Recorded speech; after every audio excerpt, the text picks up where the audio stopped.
आता पाहूयात गावखेड्याकडील महत्त्वाच्या बातम्या।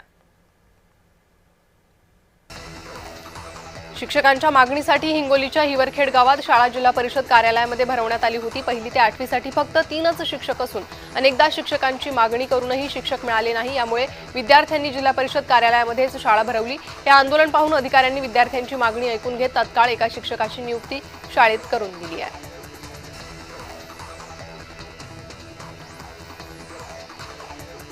अजित पवारांना श्रद्धांजली वाहणारे फलक हटवल्यानं कर्जतमध्ये सर्वपक्षीय रास्ता रोको करण्यात आला। आमदार रोहित पवारांनाही घटनेची व्हिडिओ सोशल मीडियावर शेअर केलाय। कर्जत शहरात घटनेच्या निषेधात 2 तास रस्ता अडवून धरण्यात आला। येवल्यात संत नरहरी महाराज पुण्यतिथीनिमित्त सुवर्णकार समाजाची भव्य पालखी मिरवणूक निघाली। पारंपरिक वेशभूषेत सहभागी झालेल्या सुवर्णकार समाजातील महिला, युवक आणि ज्येष्ठांनी मिरवणुकीत सहभाग नोंदवला। कांद्याच्या दरात मोठी घसरण झाल्यानं शेतकऱ्यांमध्ये तीव्र नाराजी आहे। अशातच येवला कृषी उत्पन्न बाजार समितीसमोर शेतकऱ्यांनी इंदोर पुणे महामार्ग अडवत आंदोलन केलं। कांद्याला हमी भाव द्या अशा घोषणा दिल्या। अहिल्यानगरमध्ये अंगणवाडी सेविकांनी लाडकी बहीण योजनेच्या कामाला विरोध केला। इतर योजनांच्या कामाचा व्याप आणि कमी मानधन या कारणामुळे त्यांनी नाराजी व्यक्त केली। शासनाच्या निर्णयाविरोधात 12 तारखेच्या संपात सहभागी होणार असल्याचं या अंगणवाडी सेविकांनी स्पष्ट केलं आहे।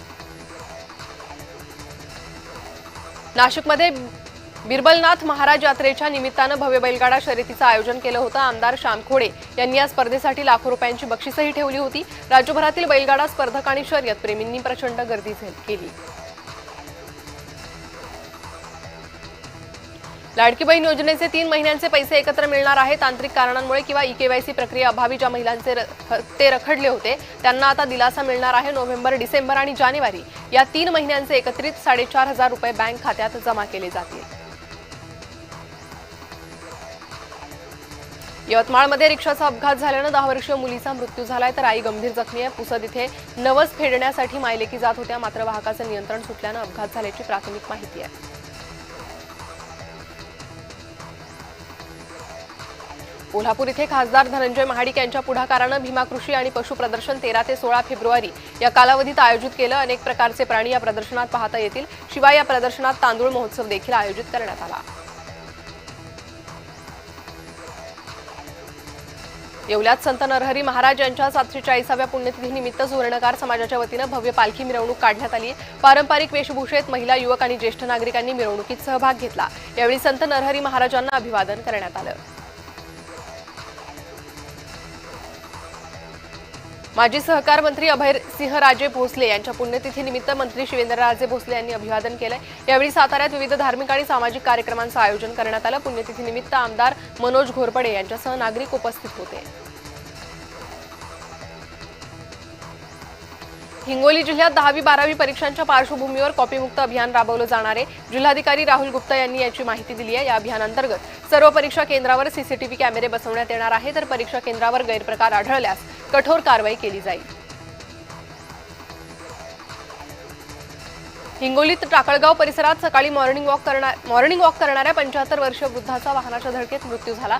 वाहन चालकानं दारूच्या नशेत उडवल्यामुळे त्यांचा जागीच मृत्यू झाला। पोलिसांनी वाहन चालकाचा पाठलाग करत तत्काळ त्याला ताब्यात घेतलंय। पुढील कारवाई पोलीस करतायत।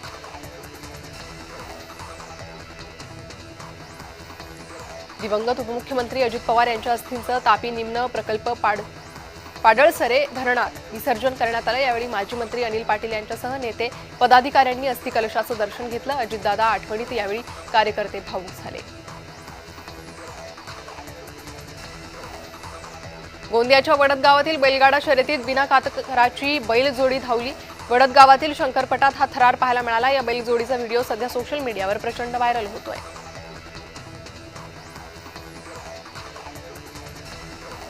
तब्बल 30 तासानंतर मुंबई-पुणे एक्सप्रेसवेनं मोकळा श्वास घेतलाय। बाधित टँकर शेवटी एक्सप्रेसवेवरून बाहेर काढण्यात यश आलंय। मंगळवारी सायंकाळी 5 वाजताच्या सुमारास गॅस टँकर पलटी झाला होता।